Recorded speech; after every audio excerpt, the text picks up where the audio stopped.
everyone. I'm Sistah Scifi with Sistah Sci-Fi, and this is Sistah Sci-Fi Wind Down Wednesday, where we work hard to make Wednesday your new favorite day of the week. If you are on our email blast, you know that today we will be discussing, there is something on my glasses, The Curse of Hester Gardens with Tamika Thompson and Sasha as my co-host. So I'm super excited. I see that they're both on, and I see the join request. So as soon as I clean my glasses, I will let them in. So while I do that, please let me know how your week has. I think that will be Tamika right now. And then I see Sasha, so I'm inviting Sasha. Hey, how are you? Fine, how are you? I'm good, just out here in these streets.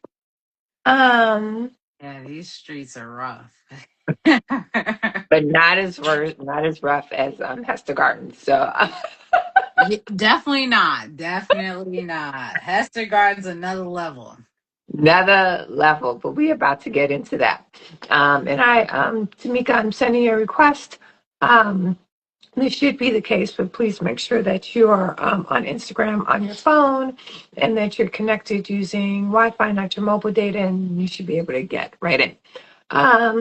So please let me know, how's your week been? It's been a minute.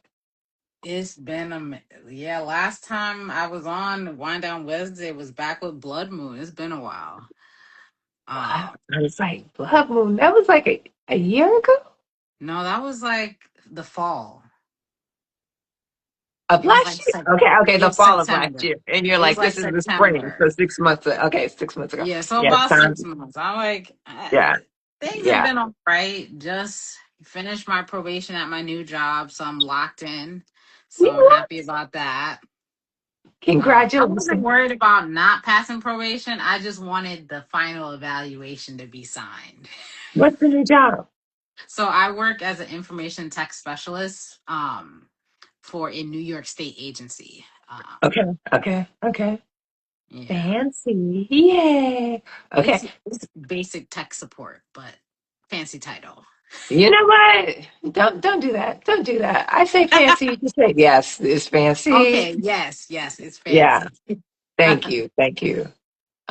And How I'm have proud. you been? Good. So a lot of Sistah Scifi stuff. Hey, Timothy.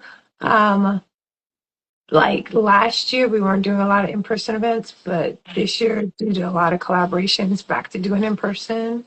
So we did Okay. an Afrofuturism panel at San Francisco Public Library Night of Ideas on Saturday. Ooh, that sounds Um, amazing. and it was like at 10 o'clock, right? Because for this Night of Ideas, when they say night, they mean actual night. And I was like, it was Nice. actually 10:30. I was like, who's gonna be at the library at PM? 10:30 at night talking about Afrofuturism? But it was packed. It was I packed. was So I was like, like, power to those people because if it's at 10:30 p.m., I'm gonna be in my house.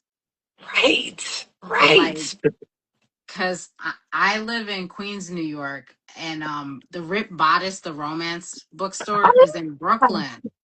yeah, So they have some author talks and book signings, but those usually start at like 7. So I can go there yes, after work. But yeah, if it started at 9, I just never would go. yeah. Yeah, it's a whole nother world. But they were there. They were there in force and had great questions too. So, That's amazing. yeah. Tamika, okay, what's happening? Tamika, I see your invite. And I see your request to join. I keep accepting it and nothing keeps happening.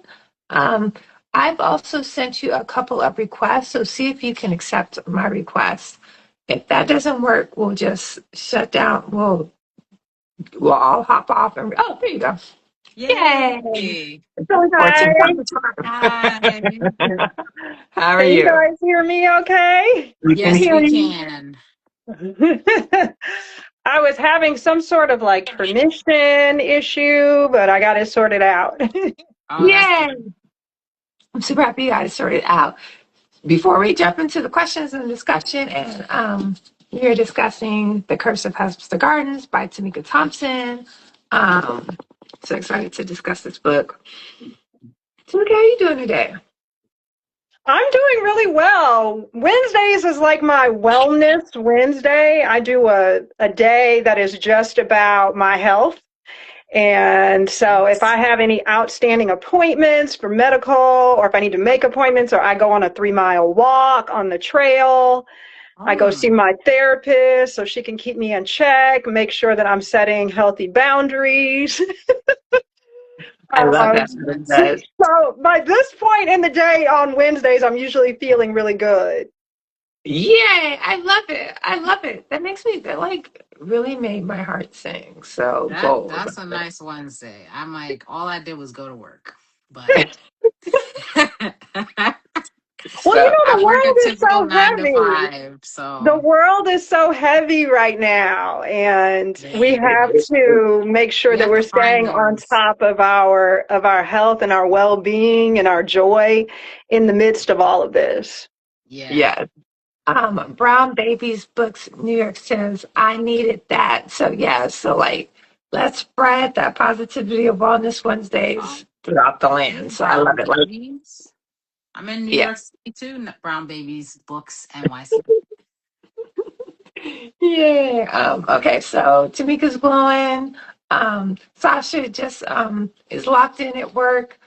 So I think this is a good place to start discussing the Curse of Hester Gardens. Oh, goodness. Maybe they're not celebrating Wellness Wednesdays, but we can get into it and it'll be great. Okay, so for those of you who are like, oh, you know, the Curse of Hester Gardens, that book cover is fire, but I didn't really know. Put me on. I'm dropping a link in the chat where you can learn more about the Curse of Hester Gardens. So give me done. It's in there, so you can learn about the Curse of Hester Gardens with the link in the chat. Oh, so Tiny says they can't see anything. I'm just dropping in the chat if you also can't see anything, and we'll figure something out. But I think at least a couple people can see folks. And yes, this will be reposted to the Sistah Scifi YouTube page in either case. All right.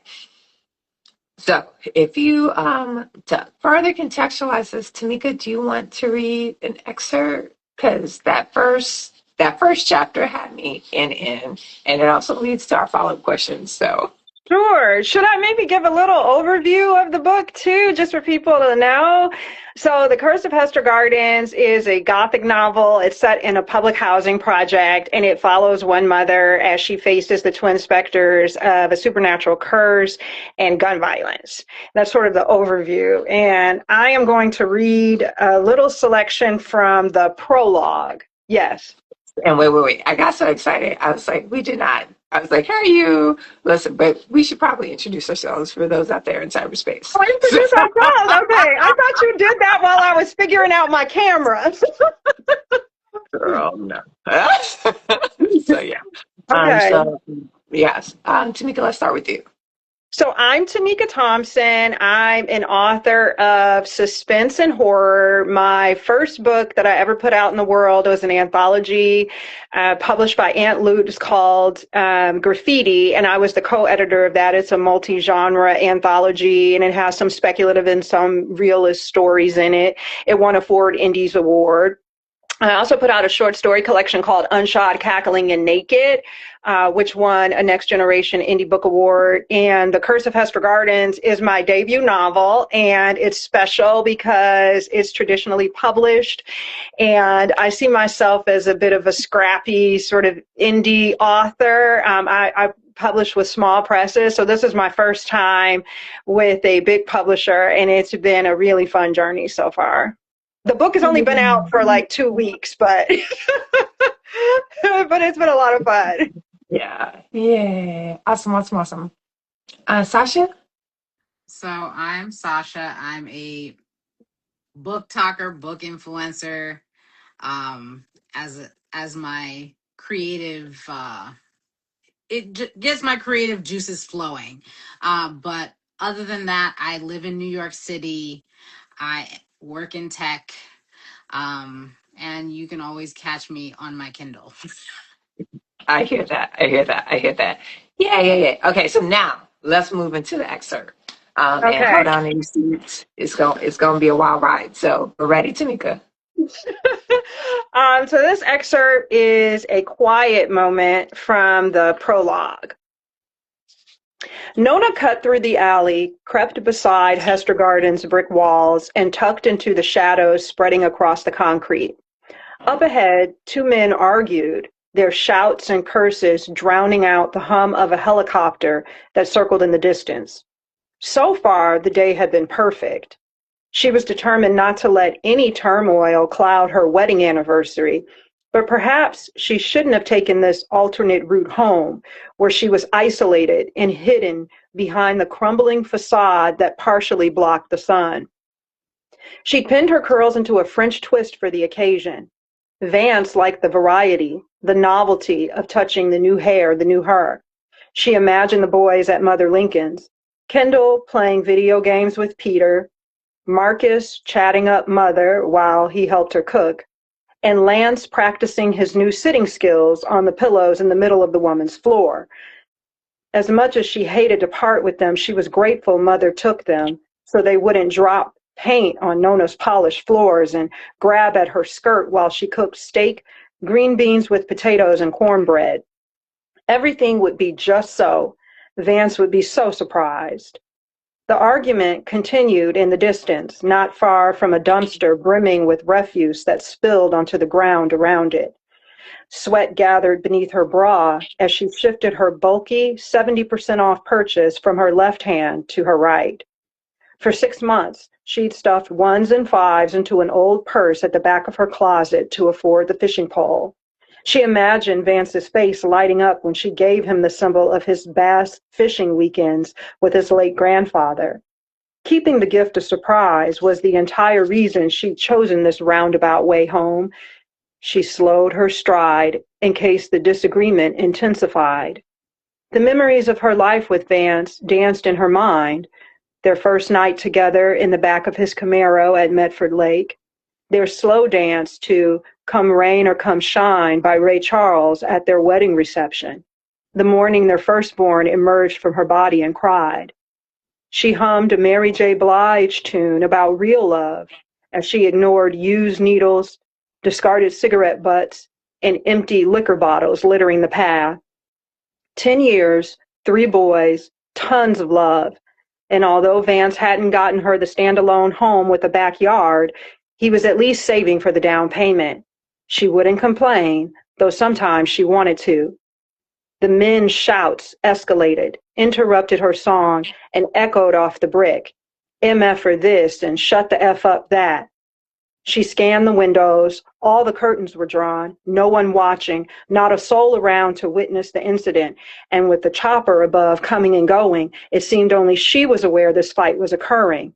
She searched for an exit. She needed to leave between the buildings. She girded herself as she stepped over 2 dead mice to do so. Vance would be home soon, and the surprise would just have to be spoiled before dinner. And if you want to know what she finds in that alley, you're going to have to read it.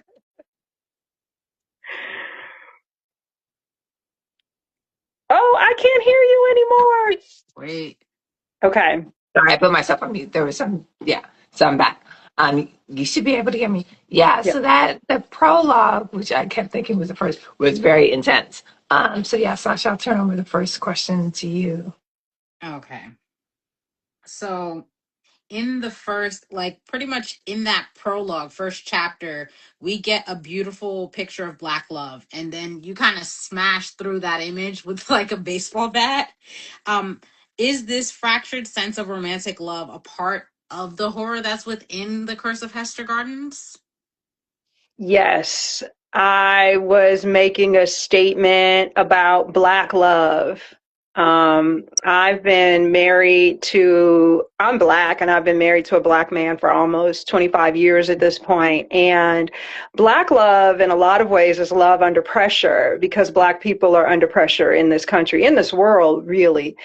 And we face so many trials and tribulations just living our lives, our day-to-day lives. And if you've been in any sort of romantic relationship, you know that the pressure that the individual faces comes up in the relationship as well. And so it's almost hard to remain in that love. It's hard to have it.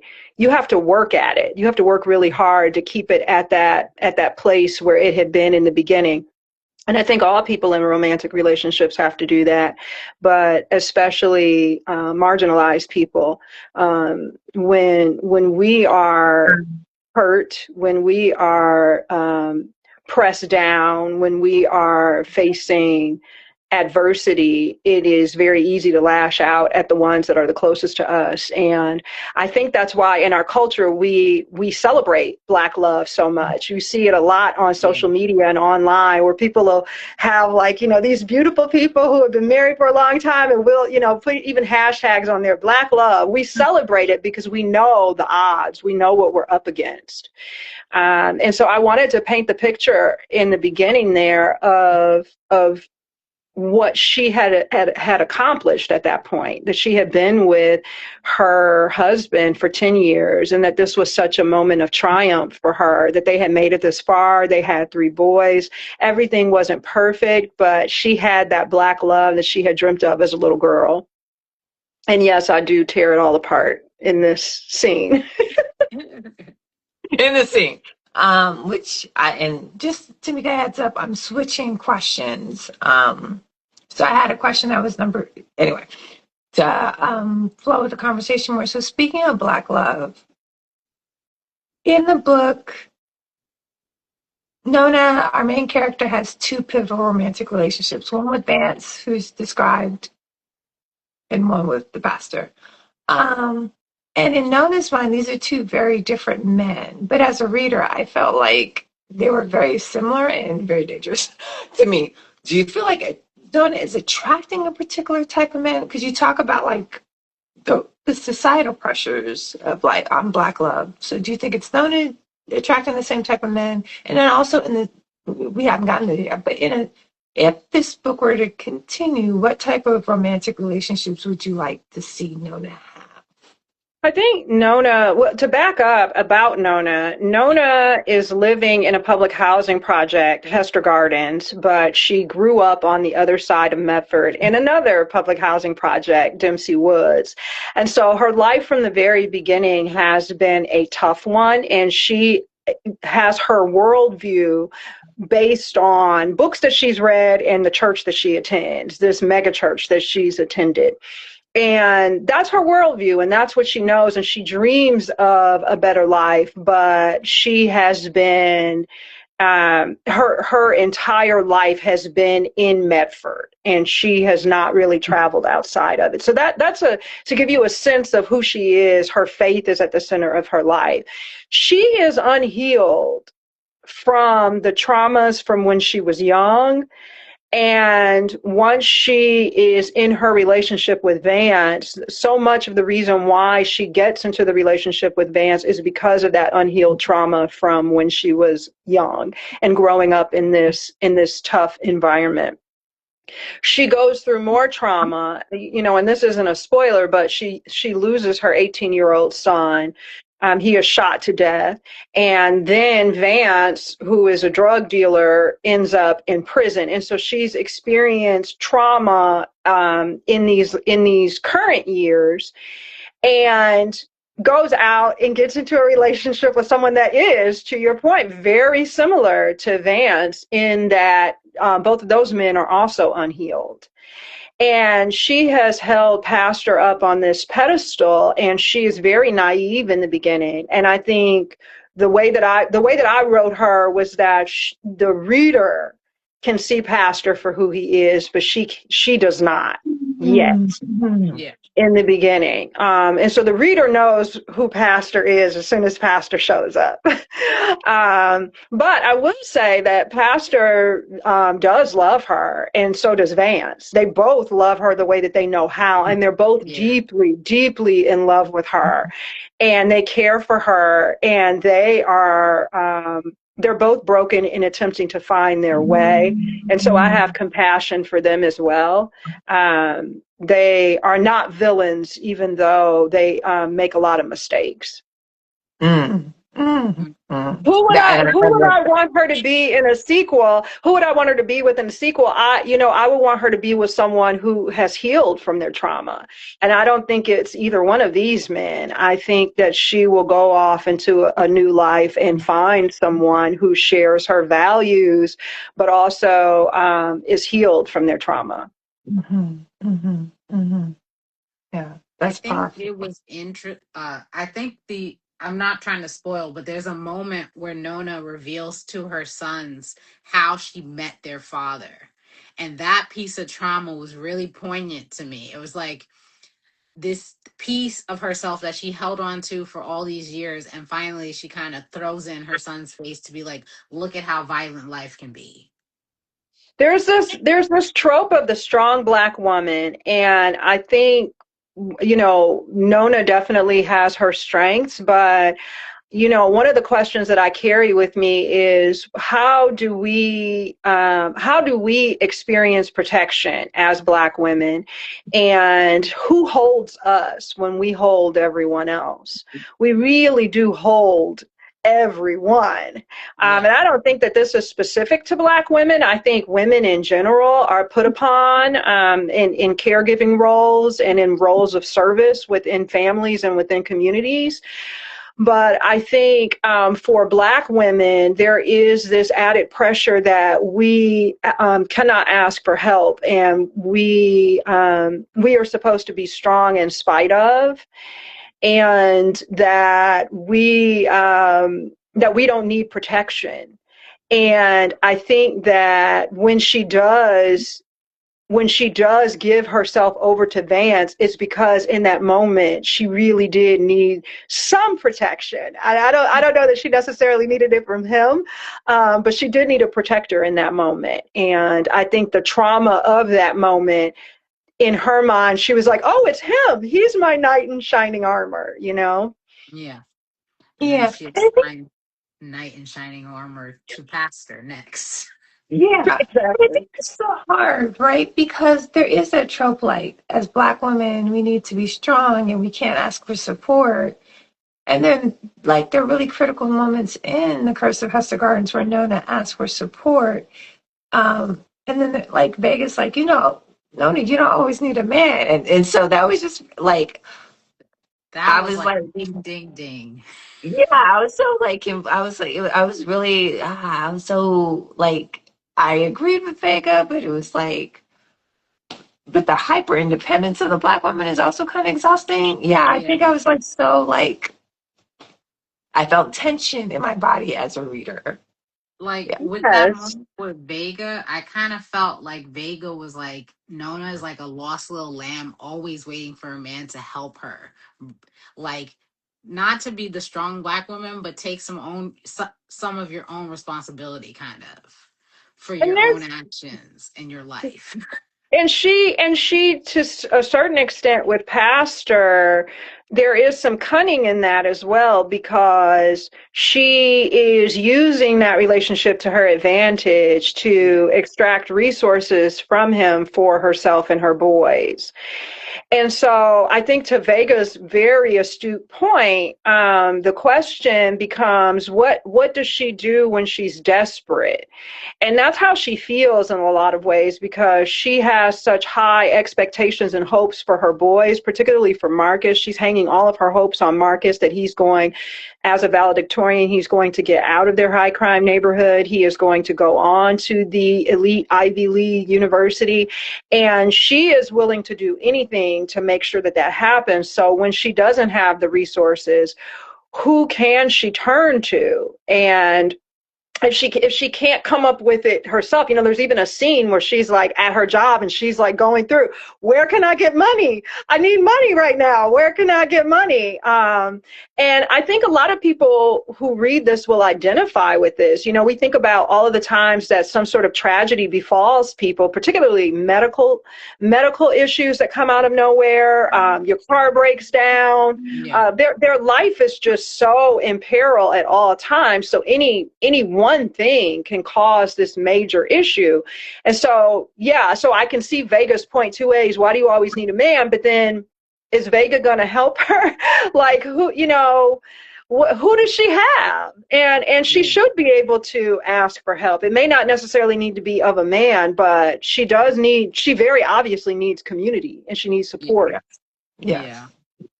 On to the next question. Marcus and Lance represent such different possible futures, and Nona is trying hard to save both of them in different ways. What were you exploring about motherhood when love alone is not enough to shield your children from the systems around them?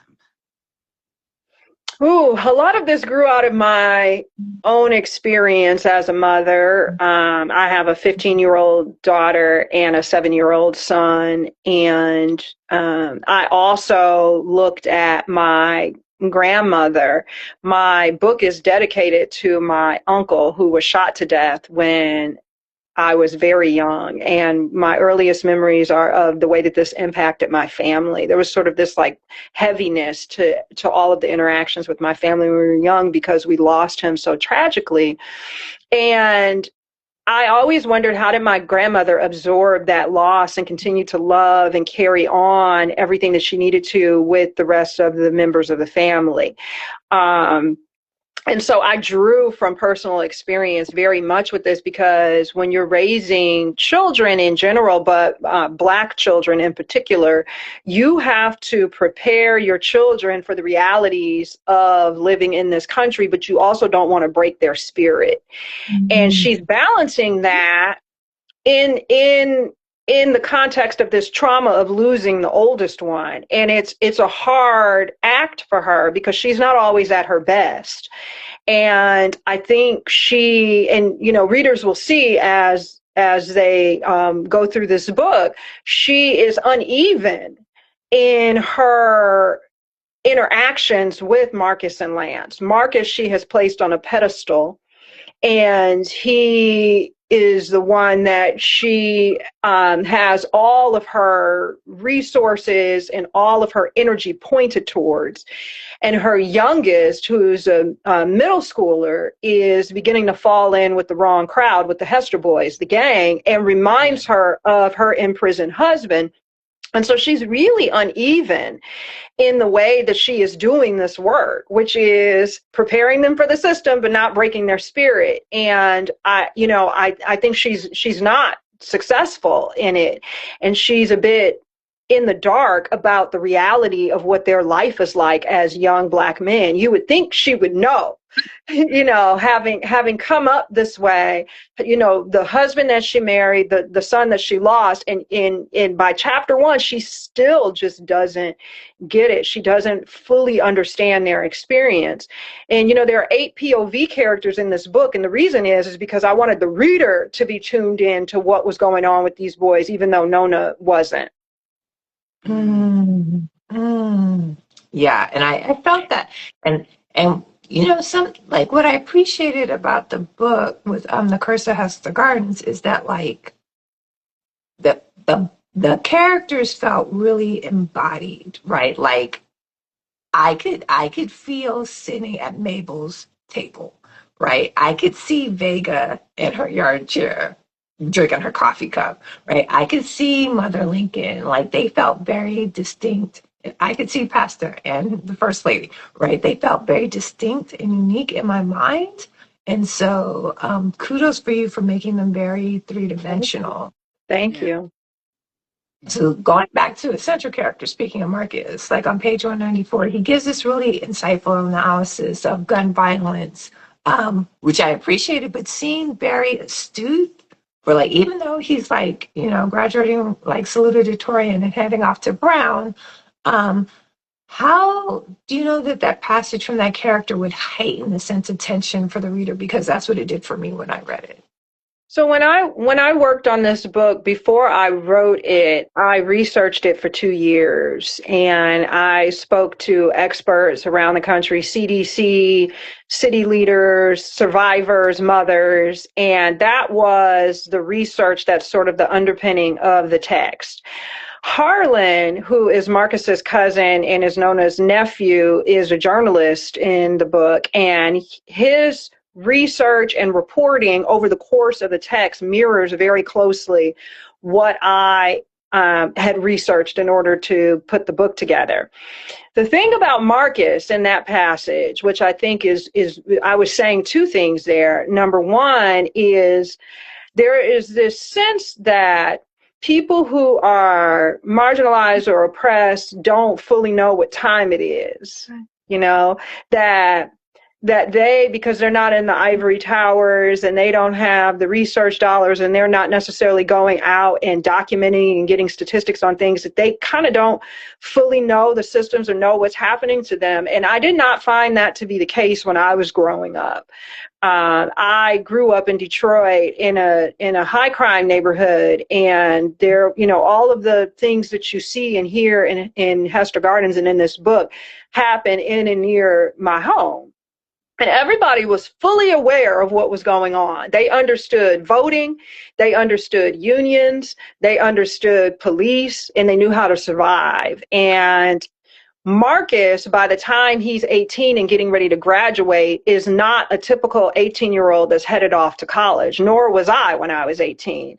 Because you're learned, you're well-read, you have done all of the schoolwork, but you've also been living and experiencing a lot in the country that, middle class and upper middle class people, and even some, immigrant communities who are in their own enclaves where there may be issues, I don't think would fully understand some of what was going on in my neighborhood, for instance. Yeah. And so it's, you can't really view him as a typical 18-year-old who is, just graduating and about to go off to an Ivy League school. He's dealt with a lot of heaviness and a lot of trauma, and he has spent time reflecting and trying to understand it. He's also following in the footsteps of his journalist cousin. And so for Marcus, he very much wanted to know what the systems are that are in place that cause the things that have happened to him that he suffered. One thing that gets lost is that when, and no one's brought it up when I've spoken to them about this, is that when Vance is taken away, it is a raid that happens at their house. And the boys are on the floor beside their father with guns at their back while they are searching the home and taking their father away. That's a very different 18-year-old than someone who is just, got into an Ivy League school and is playing basketball and is going to go off to this ivory tower. He knows what time it is. And he makes the connection in the book before his journalist cousin does. And I thought that was really important, that he had a clear-eyed view. But the question for the reader is this fully him, or is there also something supernatural at play? Right. That's what I was thinking when I read that passage, especially with the way that you note how the writing is on the passage that Nona found, and also how Lance notes that after Kendall that was killed, something changed in Marcus. It was like a switch flipped. So that kind of all came together for me at that particular moment in the book. And it's never, it's open to the reader in a lot of ways to interpret, because there's so many things going on. It could be grief. It could be that they are moody teens, and that he has lost his brother. It could be that he's, going off to college and he's afraid to leave home. It could be so many things, right? Yeah. And I know with a teenager living in our house, you just never know day to day what kind of mood they're going to be in. So there are a lot of explanations, I think, that you could come up with, but then there's also, for sure, the supernatural. Right. Okay.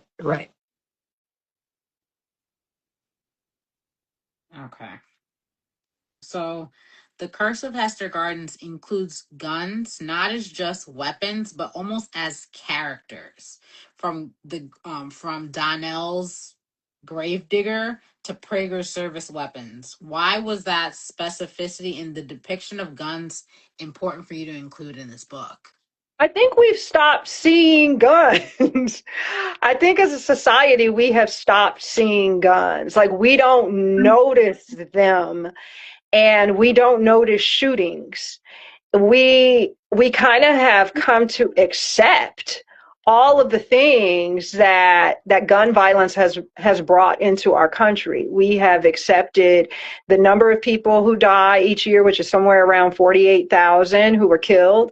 We've accepted that a school shooting or a mass shooting will just happen, especially so-called inner city shootings. Like, we don't even notice those. And we definitely don't notice guns. They show up in everything. I think about when my children were young, I didn't really want them to be exposed to guns at all. And it was so hard to even have them watch cartoons because cartoons have guns in them. Yeah. And even Disney's The Princess and the Frog, I was so excited for my daughter to see that because she's Black and Princess Tiana is Black, and I wanted her to see herself reflected, princess aside. And then there was a shotgun in the middle of one of the scenes when they're out in the bayou, and it's like, why did we need this? Ratatouille.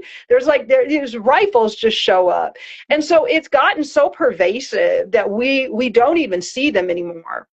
And so that's why I drew attention to the guns and the fact that these people carry them the way that you would carry a phone. Mabel Cleveland, she's always got her gun. She's strapped everywhere she goes, at the neighborhood food pantry, at funerals. She never takes her gun out. It's like a phone. And there were a lot of guns in my house when I was growing up. And, one of my earliest memories is that I picked one up. I was 4, and I picked a loaded pistol up because I thought it was a toy, because I thought the guns that I saw in cartoons were toys. And so I think in order for us to change any of this, we have to see it. We have to start noticing it and being a little outraged by it. And I mean, like that, I can, imagine like what the adults in your life felt in their body, like seeing you handle a gun. And I can't remember the research paper, but I remember like seeing research that if you see a gun in real life, you're more likely to be involved in gun violence. So I think like having the guns feel so three-dimensional again off the page was really like, oh, what's happening with these guns in the book. And like it really caused like a different level of perception of like this infection of violence, as you described in The Curse of Hester Gardens.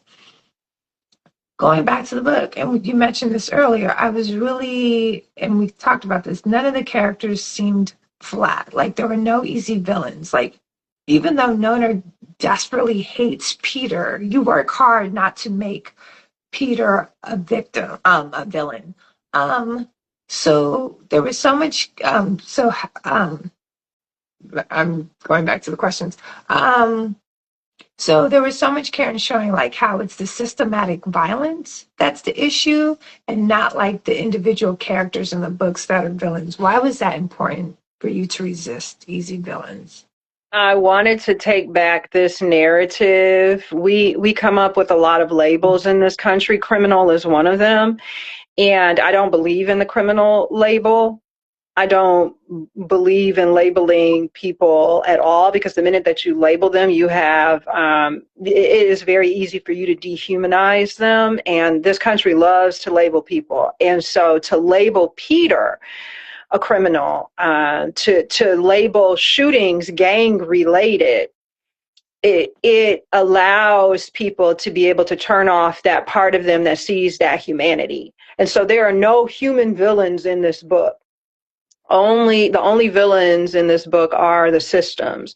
The people in this book are not going to be labeled in that way because they are victims. And so when you look at Peter, the reason that I show Peter in the prologue, in the scene before the one that I read at 4 years old, is because he has so many hopes and dreams at that age. When you think about a 4-year-old boy and they are in preschool, and they know what they want to be when they get older, and so many things excite him. He's standing there in the beginning with his video game, and he's ready to play this game with Kendall, and he wants love. He can give so much love. He wants to be held. He wants to be kissed.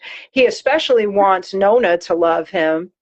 And when you see him again in chapter 1, so much about Peter has changed. And the reason is because he's been traumatized. And even in those early scenes, he's not necessarily showing the signs of it yet, but his parents are already in a difficult situation. They don't have secure housing. They're in and out of prison. There's some drug addiction, and he's with his grandmother, Mother Lincoln, because his parents can't care for him. So even at 4, he's already experienced some serious trauma. And so later, when you see him, he is this hardened, very violent and angry leader of this local gang. And he also has a son, and he loves this son very tenderly, and he loves his grandmother very tenderly. And I really see him and Nona as on the same continuum. Most people would look at Nona as the hero and Peter as the villain, but I very much see them on the same continuum, where they're both capable of extreme love, but they're both capable of extreme violence. That saying, "I ain't a killer, but don't push me," from Tupac's song. That I think that they both embody that, because you don't really know what a person is capable of until you are faced with the same really terrible choices that they have laid out in front of them. The options are all bad for a lot of them. And I think that they are all doing the best that they can. Peter has been victimized again and again and again from a very young age. So when he turns and he becomes this angry person, the indictment is not of him. The indictment is really of the system. Yeah. Yes. Yes. Yes. Yes. What's happening for me? I mean, and that came through so beautifully in The Curse of Hester Gardens. I think there was the scene where Peter crosses yard to come to speak to Nona. There are lots of points to be scared of Peter in the book, right? But in that scene, I was particularly scared of Peter, right? I could not reading that scene. I was like, I know that Peter was a 4-year-old boy and sweet at one point, but in that scene, I was scared, right? Yeah. But then you become afraid for him to a certain extent in that scene as well. You start off afraid of him, but then you become afraid for him because of the transformation that Nona goes through in that scene. And I don't want to spoil it for anyone. No. Yeah, we're not. We're not. I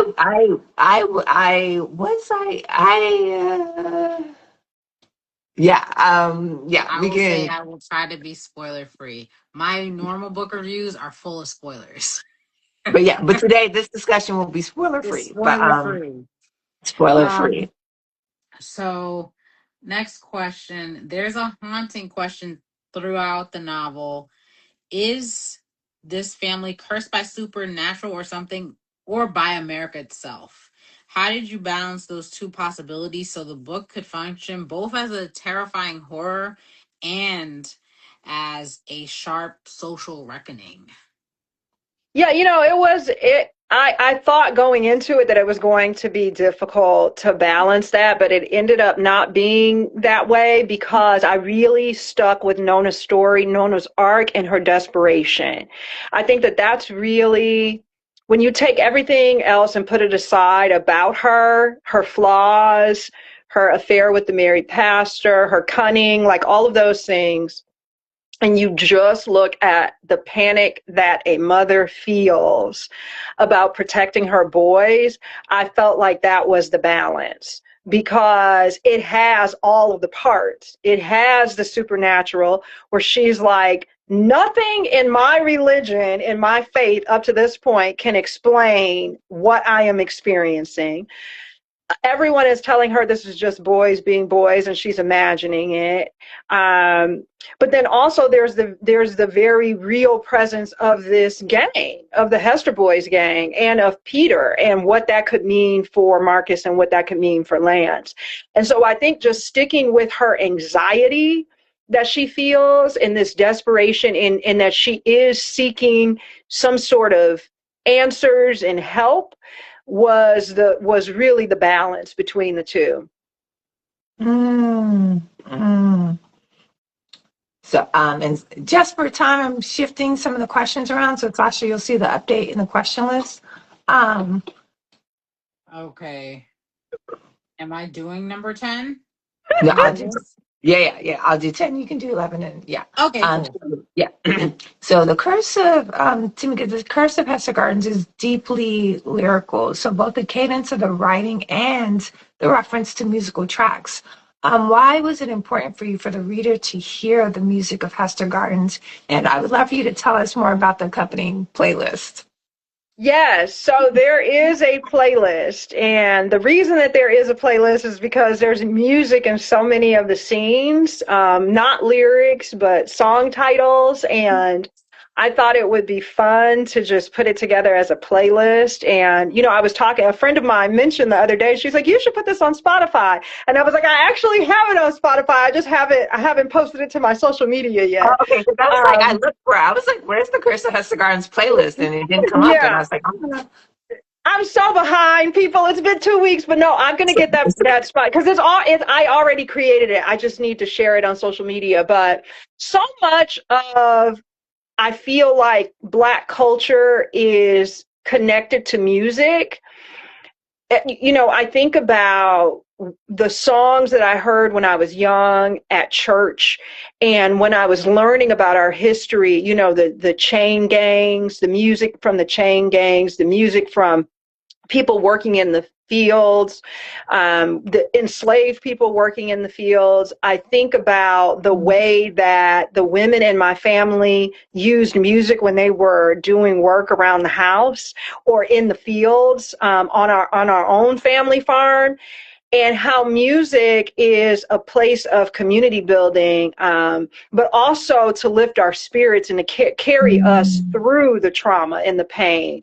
Some of the most beautiful parts of the funerals that I attended when I was young were the musical scores, and the people who got up to sing, who allowed us to express our grief and to practice our grief in that moment, where we could wail and we could cry and we could be public with what we were feeling. And so that's the reason that it's in there, and it informs the characters, it informs their lives. I think it informs the reader about the emotional state of the characters. I think in Sinners, we talk so much about the music in Sinners, and the music in Sinners is such an important piece, but the thing that stuck with me about the music there was when Delta Slim is telling that story in the car, and the pain becomes so heavy that he starts to hum and to sing. And I feel like that captures for me what music is for the community and for the spirit of the community. And so I'm going to put that Spotify playlist out. You've inspired me to get it out ASAP. I'm going to have to remake it on Apple Music. I'm not a Spotify user. Because I started reading the book, and I think, because even in that prologue, she was talking about the songs that were playing, and I was like, I bet you Tamika put together a Spotify playlist, and then because in the ARC it's not there. In the final copy, I see in the ARC it's just a placeholder. In the final copy, there's the actual playlist. So I'm looking for it. I was like, I know it's on Spotify somewhere. This would make a great social media post. And so I'm looking. I'm excited about that social media post. I'll get it out soon. Okay. So Nona's grief for Kendall was jarringly palpable throughout the Curse of Hester Gardens. As a mother, how did you hold your own heart while detailing Nona's emotions? It was hard. It's hard. because, you know, when I was pregnant both times, I experienced a certain feeling of fear when I was pregnant with my son that I did not have with my daughter. Both of my kids are Black and fully Black. And I think all of the things that had been in my mind about the way that this society views Black men came up as anxiety when I was pregnant with him. And I don't carry it as much now that he's here. I think seeing his personality has assuaged some of those fears. But it, you know, it's hard because I know when I talk to the mothers who had lost children, so many of them had lost sons, it was difficult to even get through the conversation with them. And some of them had lost their sons, you know, a long time before I had spoken to them. And so when I was writing it, I was telling myself that I had to speak truth. I had to speak truth about motherhood, but about Black motherhood. I had to speak truth about the fears that we feel. I had to speak truth about what I know of people who have lost their children. I think that Nona's experience and the experience of the mothers that I had spoken to is not only felt by Black mothers. I think that that's the thing over the course of the book that the reader will come to see, is that this book really could have been in a rural area in America, could have been a suburban area, could have been, you know, it could have been a mother of someone, you know, school who had died in a school shooting. Kendall could have died in a school shooting. It could have been so many because they're all tied together. We are all, as a nation, losing our children. And so I carried that with me as I was telling it, but it was hard. And so when I hear people say that they read it and they cry, you know, not to say that I'm glad, but I cried when I wrote it. I cried when I wrote it. So it only makes sense that readers would also cry when they read it. Mm-hmm, mm-hmm, mm-hmm, mm-hmm. When I read Hester Gardens, I was like, I had a lot of comps. I was like, it's the woman of Brewster Place, but with ghosts. It's like Candyman, if the source material had been written by somebody who's actually Black, because Candyman was an adaptation of a short story. But now I ask the question of you, Tamika, what books, movies, or television show would you say The Curse of Hester Gardens is in conversation with? I think Candyman for sure, because I did look at a number of public housing projects and the research for this, and Cabrini Green was one of them. The Marcy projects and Queensbridge projects in New York. And there is a Detroit housing project called Herman Gardens, which is about a mile away from my home. And architecturally, it was the same as Hester Gardens. So I'd say Candyman, just for the setting and for what it meant to have horror side by side with the supernatural. Tales from the Hood, honestly, the movie from, I think, 1995, because that also has some characters in it who very much have stayed with me. The main characters who are supposed to be the criminals, right? Those characters have stayed with me, and I think when people read the Hester Boys, when they have fear of the supernatural, it very much is my tongue-in-cheek way of paying homage to those characters in Tales from the Hood, because they were tough, but they were also afraid. And I wanted that to come across, that there are certain things that even for characters who say that they're tough and who carry guns and who do all these things, they still have fear and they still have vulnerability. Anything written by Tananarive do, but I'd say The Good House, Johnny Compton's The Spite House, The Graveyard Apartment. I don't know if you guys ever, it's a classic. It's from a long time ago. I think the author is Mariko, I don't know how to pronounce the last name, Koike. or Kwake. I don't know how to pronounce the last name, but it's an amazing book. And if you haven't read it, I recommend that everyone read The Graveyard Apartment. The setting is different than it is in Hester Gardens, but the spirits are in a place that is not desirable, and the residents are living in a place that is not desirable. And I think that there's a certain similarity between the ghosts and the residents when the place is somewhere where the residents really don't want to be, but they're there as a place of last resort. And I think that was happening in the Graveyard Apartment, and that's definitely happening in Hester Gardens. The residents in Hester Gardens and the ghosts in Hester Gardens, to a certain extent, are all trapped in the same place, and none of them really want to be there. Right. Thank you for all those recommendations. I had not heard of the Graveyard Apartment, so I'm excited for all like Tiana We Do, etc. So now we'll transition to my second favorite part of the live. My first favorite part of the live is everything we've been doing thus far. The second favorite part is this or that. So I'll give us two options. We'll choose rapid fire style, and then we'll discuss. If you're watching in cyberspace, you can drop your choice in the chat, and I'll bring it into the conversation. Sasha, Tamika, any questions?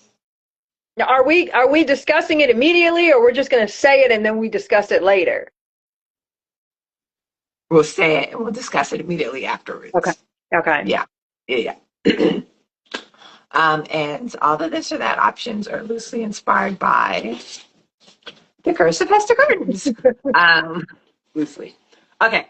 The first one. Bad Negroes are uppity ninjas. And ninjas being a replacement for a word that we're not sure. Yeah. Bad Negroes for me, for sure. I'd go with bad Negroes also. Oh, You're gonna go with uppity ninjas? I know. I mean, I was like, that seems so like not, okay, so that's the thing. I think there's like this exoticness of uppity ninjas, right? Like, just like the pomp and circumstance, like the Jack and Jill type of concern. I'm like, wow, you're black and you're also like bougie and da-da-da. I don't know if you've watched The Gilded Age, and then you have the writer. Anyway, so the uppity ninjas in that, and one of them is the mom from the Cosby Show, and I'm like, wow. Felicia Rashad. Yes, Felicia Rashad. And yeah, there's just like this, like this fascination, but it's interesting. Okay, so no comments in the chat yet, but as soon as I see them, I'll bring them into the conversation. So the next one, Tamika, I'm really interested because there's like this, they're kind of stuck in this place, but leave Hester Gardens or try to fight for it. Oh, that's a tough one. That's a tough one because can you ever really leave? I think that's Harlan's thing. He never really left. I would say leave. I say leave as well.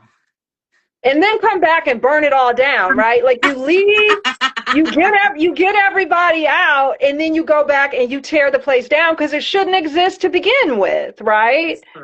That's true. Yes. But I do agree with that. But there's this beautiful sense of community in Hester. Like, I live in a walking neighborhood right now, but I don't know any of my neighbors, right? Like, and like the way Vega was like, girl, let me tell you what's going on, right? Or like, Nona had this weird perception of Mabel, right? But Mabel is like a G on so many fronts. Right? Or like Nona's relationship to Mother Lincoln, right? And I know there was the stuckness of like Nona not having traveled, but like being able to see people like grow up, like the fact that Mother Lincoln like knew her mom and was there when Nona was born, right? Was like really kind of beautiful. I don't know. Maybe I'm romanticizing Hester Gardens. I think the community can exist outside of the neglected public housing project. We got a comment from occasionally _ educational leave and start over together. Yes, yes. That's exactly it. Yes. Okay. I'm here for that. Faith in God or faith in community? I'm gonna go with faith in God, but the caveat for me is that it's the spirit God. It's the God that is within us. It's the God that's in the community. It's not this religious God of, the Church of Hester Gardens. It is the God that I think the characters are finding when they find their agency. Yes. Yes. Yes. Mm. Yes. I holistically agree with that. I was gonna say a different answer, but I agree. Like you made the case for it. I convinced you. Well, Yes. because I don't want people to think that it's like it's the Christian God, you know what I mean, or it's the God of this church. It really is the God that connects everyone on earth. Got it. Yes. Yes. So, yeah. Ghost. Would you rather face ghosts or guns? I would very much rather face ghosts. Very much so. I agree. But one more comment from the community. We got occasionally underscore educational community is all of us. So if God is in all of us, I say community. Okay. Oh, yeah. Back to Fair I you. like that. point. I like Fair that. I like that. point. I like that. I like that. Very valid. Yes. Yes. But yeah, I say ghosts because, like, I uh, at points in the Curse of Hester Gardens, I feel like the ghost played a part in the gun violence, but most ghosts don't kill you like that. So I feel like I would rather face the ghost. Yes. Yes. And not all of the ghosts are bad. Some of the ghosts are good. That's Yeah, but the true. bad ghosts are trying to block out the good ghosts. I don't know. They don't abide by the Some rules of bad ghosts was physics. coming in hot. Right. They was I was coming in like, heavy. right. I'm like, And the oh. one coming after Nona, that one was a doozy. I'm like, with a gun, like a gun, I can wear a bulletproof vest or something. I'm like, how do I protect myself from these ghosts? Like Mabel's like, That's girl, true. wish And you luck. Mabel out here Okay. trying to help her out, and Mabel's like, "I almost died myself trying to help you." So, Like, time okay. out. We're not doing this no more. Right. Um, protect one child's future or hold the whole family or hold the whole family together. Oh, I don't know if I have an answer for this. I don't have a good answer for this one. For Um, me, I would I say say hold the hold whole the family family together. together. Yeah, I agree. Hold the family together. Because I feel like, especially in the Curse of Hester Gardens, like the fact that Nona is focusing on Marcus's future really kind of erodes her relationship with Lance, and he's very disillusioned with her. So I kind of think holding the family together might have done something good for all the three of them. Because All they had was each other. once you go out, if your family is not whole and well, you can go out to that future. And I think, I don't want to give too much away, but you can go off into that future. But what are you really getting? What are you really gaining out there if you can't bring your whole family with you? There's so Mm-hmm. much pain for you out there if your family is not well. Yeah. And I mean, like, I agree with both of you. This is not, is it as, mm, I think we're back to that other point about getting the community and getting the whole community together and yeah, leaving. like We're getting saying into, the same yeah, thing about the family. yeah. And I Yeah. just like, and I think this question came up particularly because I think with Kindle, right? And I'm just like, yeah, this may have to be a revisit discussion. Like,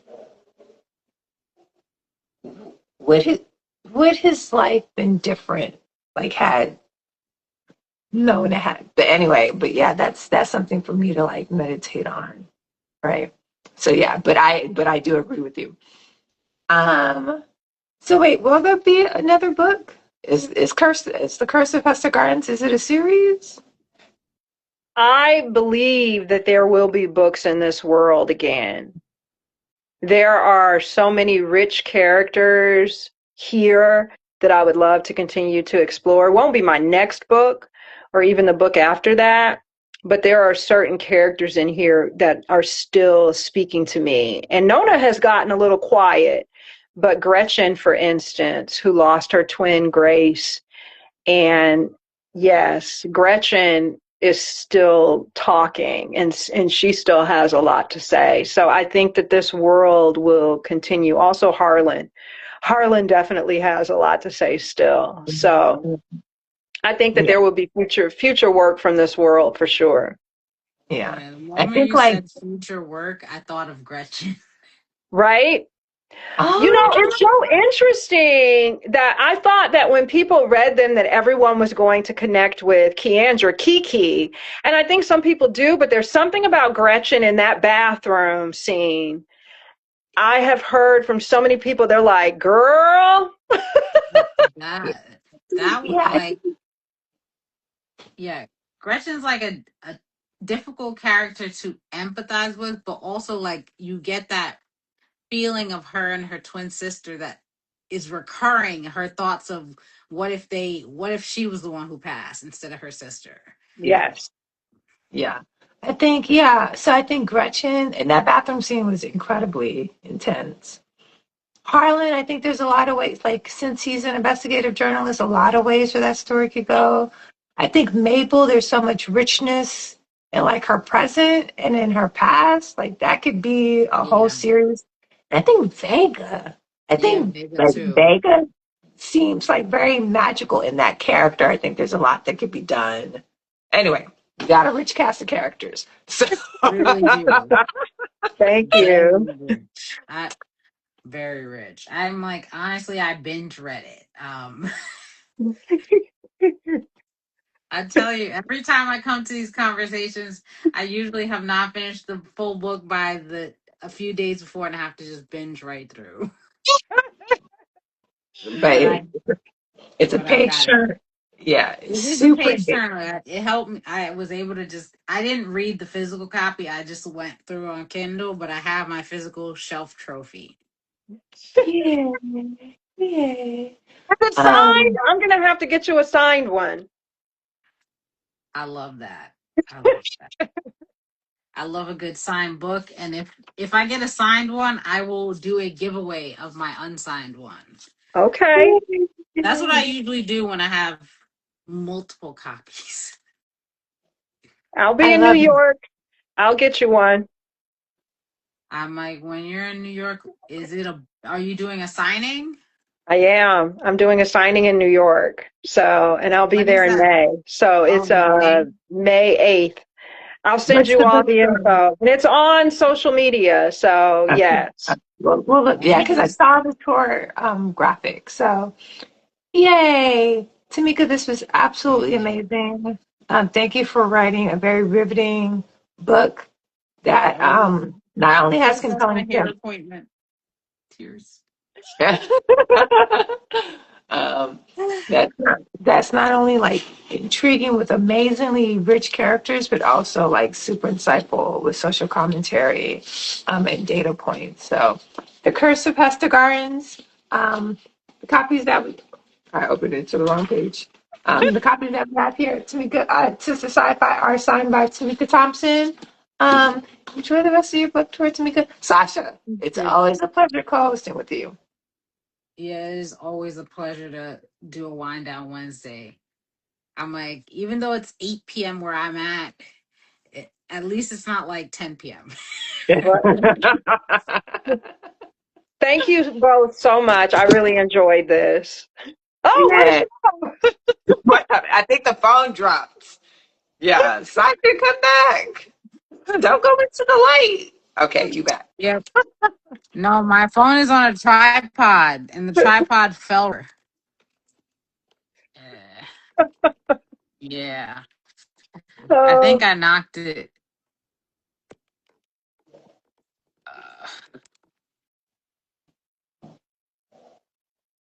Okay. Huzzah, we're back. Yay, thank you. Tamika, any closing words? No, just thank you for this. I really enjoyed it, and if anyone looks at the tour and they don't see a stop, you can always get a signed copy from Sistah Sci-Fi. So we'll make that happen. Yay, huzzah. Enjoy the rest of your book tour, and we'll see you back in the Bay Area soon, or I'll see you in Chicago. Yes, I'll see you in Chicago. All right, bye, Tamika. Bye. Bye. Bye.